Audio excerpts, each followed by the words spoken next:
நிதியமைச்சர் நிர்மலா சீதாராமனுடன் தமிழக முதல்வர் விஜயின் சந்திப்பு தொடங்கியுள்ளது.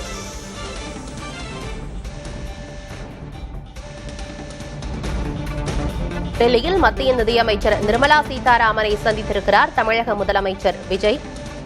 நிதி சார்ந்த கோரிக்கைகளை அவர் முன்வைக்க வாய்ப்பிருப்பதாக சொல்லப்படுகிறது.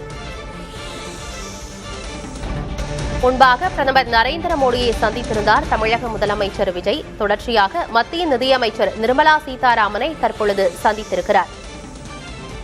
தமிழக நிதி சார்ந்த கோரிக்கைகள் அடங்கிய மனுவையும் தமிழக முதல்வர் விஜய் நிதியமைச்சர் நிர்மலா சீதாராமனிடம் வழங்குவதாக சொல்லப்படுகிறது. முன்பாக பிரதமர் நரேந்திர மோடியை சந்தித்திருந்த தமிழக முதலமைச்சர் விஜய் மாநில நலன் சார்ந்த 4 முக்கிய கோரிக்கைகள் அடங்கிய மனுவை வழங்கியிருந்தார்.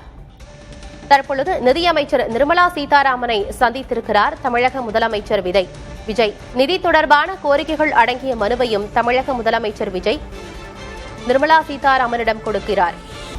தமிழகத்திற்கான கல்வி நிதி உள்ளிட்ட பல்வேறு நிதி தொடர்பான கோரிக்கைகள் அடங்கிய மனுவை தமிழக முதலமைச்சர் விஜய் நிதியமைச்சர் நிர்மலா சீதாராமனிடம் வழங்க இருக்கிறார். தமிழக முதல்வராக பதவியேற்ற பிறகு முதன்முறையாக டெல்லிக்கு பயணம் மேற்கொண்டிருக்கிறார் தமிழக முதலமைச்சர் விஜய். பிரதமர் நரேந்திர மோடியை சந்தித்து பேசியிருக்கிறார். நெதர்லாந்து நாட்டு பயணத்தின் போது ஆனைமங்கல செப்பேடுகளை மீட்டு இந்தியாவுக்கு கொண்டு வந்தமைக்கு பிரதமர் நரேந்திர மோடிக்கு நன்றி தெரிவித்திருந்தார் தமிழக முதலமைச்சர் விஜய். தொடர்ந்து மாநில நலன் சார்ந்த 4 கோரிக்கைகள் அடங்கிய மனுவையும் அவர் பிரதமர் நரேந்திர மோடியிடம் வழங்கியிருந்தார். தற்பொழுது மத்திய நிதியமைச்சர் நிர்மலா சீதாராமனை சந்தித்திருக்கிறார் தமிழக முதலமைச்சர் விஜய். நிதி தொடர்பான கோரிக்கைகள் அடங்கிய மனுவை அவர் வழங்க இருப்பதாக சொல்லப்படுகிறது. நிதியமைச்சர் முதல்வர் சந்திப்பு தொடங்கியிருக்கிறது. நிதியமைச்சருடன் முதல்வர் விஜய் பேசுவது என்ன என்ற எதிர்பார்ப்பு எழுந்திருக்கிறது. நிதி தொடர்பான கோரிக்கைகள் அடங்கிய மனுவை அவர் வழங்குவார் என்று சொல்லப்படுகிறது. டெல்லியில் மத்திய நிதியமைச்சர் நிர்மலா சீதாராமனை சந்தித்திருக்கிறார் தமிழக முதலமைச்சர் விஜய். நிதி தொடர்பான கோரிக்கைகள் அடங்கிய மனுவை முதல்வர் விஜய் வழங்க இருக்கிறார். தமிழ்நாட்டுக்கான நிதியை பெறுவாரா தமிழக முதலமைச்சர் விஜய் என்ற கேள்வி எழுந்திருக்கிறது. ஏற்கனவே மத்திய அரசு தமிழகத்திற்கான கல்வி நிதி உள்ளிட்ட நிதி விவகாரங்களில் ஒருதலைபட்சமாக செயல்படுகிறது என்ற பெரும் குற்றச்சாட்டு இருக்கும் நிலையில் நிதி தொடர்பான கோரிக்கைகள் அடங்கிய மனுவை எடுத்துக்கொண்டு மத்திய நிதியமைச்சர் நிர்மலா சீதாராமனை சந்தித்திருக்கிறார் தமிழக முதலமைச்சர் விஜய். விவரங்களை வழங்குவதற்காக செய்தியாளர் ராஜீவ் இணைந்திருக்கிறார். ராஜீவ், பிரதமர் நரேந்திர மோடியை தொடர்ந்து தற்பொழுது மத்திய நிதியமைச்சர் நிர்மலா சீதாராமனை சந்தித்திருக்கிறார் தமிழக முதலமைச்சர் விஜய். முதல்வராக பதவியேற்ற பிறகு முதன்முறையாக இந்த சந்திப்பு நிகழ்கிறது. நிதி சார்ந்து என்ன விஷயங்கள் குறித்தெல்லாம் பேசுறாங்க? முதல்வர் விஜய் என்ன கோரிக்கைகள் அடங்கிய மனுவை கொடுக்கிறார்? ஆனந்தி, கண்டிப்பாக அதாவது முதல்வராக பதவியேற்ற பின்பு முதல் முறையாக இங்க டெல்லி வந்திருக்கக்கூடிய விஜய் அவர்கள் பல்வேறு இந்த முக்கிய சந்திப்புகள் வந்து ஈடுபட்டு வருகிறார். குறிப்பாக நீங்கள் குறிப்பிட்டது போல பிரதமர் மோடியை முதலில் சந்தித்து தமிழகம் சார்ந்த பல்வேறு அந்த கோரிக்கைகள் வந்து வைத்ததை நம்மால் பார்க்க முடிந்தது. தற்போது இரண்டாவதாக மத்திய நிதியமைச்சர் நிர்மலா சீதாராமனை அவருடைய அலுவலகத்தில் வைத்து விஜய் சந்தித்து பேசி வருகிறார்.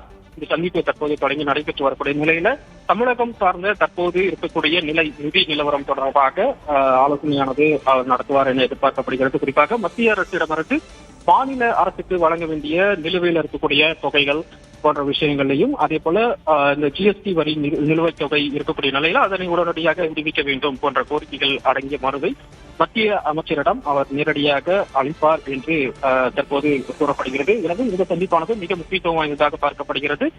தமிழகத்தில் அரசியல் மாற்றத்திற்கு பிறகு தொடர்ந்து தற்போது நேரடியாக முதல் முறையாக டெல்லி வந்திருக்கக்கூடிய தமிழக முதல்வர் மத்திய அரசுடனான ஒரு இணைந்து செயல்படும் நோக்கில் மாநில அரசுக்கு கிடைக்க வேண்டிய நிதிகளை கேட்டு பெறும் அந்த நடவடிக்கைகளின் ஒரு பகுதியாக இந்த ஒரு சந்திப்பானது இருக்கும் என எதிர்பார்க்கலாம். ஏற்கனவே இருக்கக்கூடிய பல்வேறு நிதி ஆதாரங்கள் பிரச்சனைக்கு நடுவில் நிலுவையில் இருக்கக்கூடிய இதன் காரணமாக தமிழகத்திற்கு வழங்கக்கூடிய மத்திய அரசினுடைய நிதிகள் வழங்காமல் இருப்பதன் காரணமாக மாநில அரசு இது போன்று பாதிப்புகள் அடைந்திருக்கின்றது போன்ற விஷயங்களை எடுத்துரைத்து இதற்கான அந்த நிதியை வழங்க வேண்டும், உடனடியாக விடுவிக்க வேண்டும் போன்ற விஷயத்தை வந்து நேரடியாக முதல்வர் விஜய் வலியுறுத்துவார் என எதிர்பார்க்கப்படுகிறது. தொடர்ந்து மற்ற அமைச்சர், குறிப்பாக மத்திய உள்துறை அமைச்சர் அமித்ஷாவை சந்திப்பதற்கான அந்த அதிக வாய்ப்புகளும் இருக்கிறது. முன்னதாக பிரதமரை சந்திப்பதை தொடர்ந்து அமித்ஷாவை சந்திப்பார் என குறிப்பிட்டிருந்த நிலையில தற்போது அமித்ஷாவுடனான அந்த சந்திப்பின் நேரம் மாற்றப்பட்டிருப்பதாக தகவல்கள் கிடைக்கப்பட்டிருக்கிறது அடிப்படையில தற்போது மத்திய நிதியமைச்சர் நிர்மலா சீதாராமனை இரண்டாவதாக தற்போது அந்த சந்திப்பானது நடைபெற்று வருகிறது. எனவே அடுத்த கட்டமாக மத்திய உள்துறை அமைச்சர் அமித்ஷாவையும் அவர் சந்திக்க இருக்கிறார். எனவே தமிழகம் சார்ந்த நல திட்டங்கள் தொடர்பாகவும் மத்திய அரசு திட்டங்களை மாநில அரசு செயல்படுத்துவது தொடர்பாகவும் இந்த சந்திப்பின் போது வலியுறுத்தப்பட இருக்கின்றது. குறிப்பாக இந்த நிதியமைச்சர் தொடர்பான இந்த உடனான அந்த சந்திப்பின் போது மாநில அரசுக்கு மத்திய அரசு வழங்க வேண்டிய அந்த நிலுவையில் இருக்கக்கூடிய இந்த தொகைகள் குறித்து விடுவிக்க வேண்டும் போன்ற விஷயங்களை அவர் நேரடியாக எடுத்துரைக்க இருக்கின்றார். இந்த ஆலோசனையானது தற்போது நிதி அமைச்சர் அலுவலகத்தில் தற்போது நடைபெற்று வருகிறது. ஆனந்தி, விவரங்களுக்கு நன்றி ராஜன்.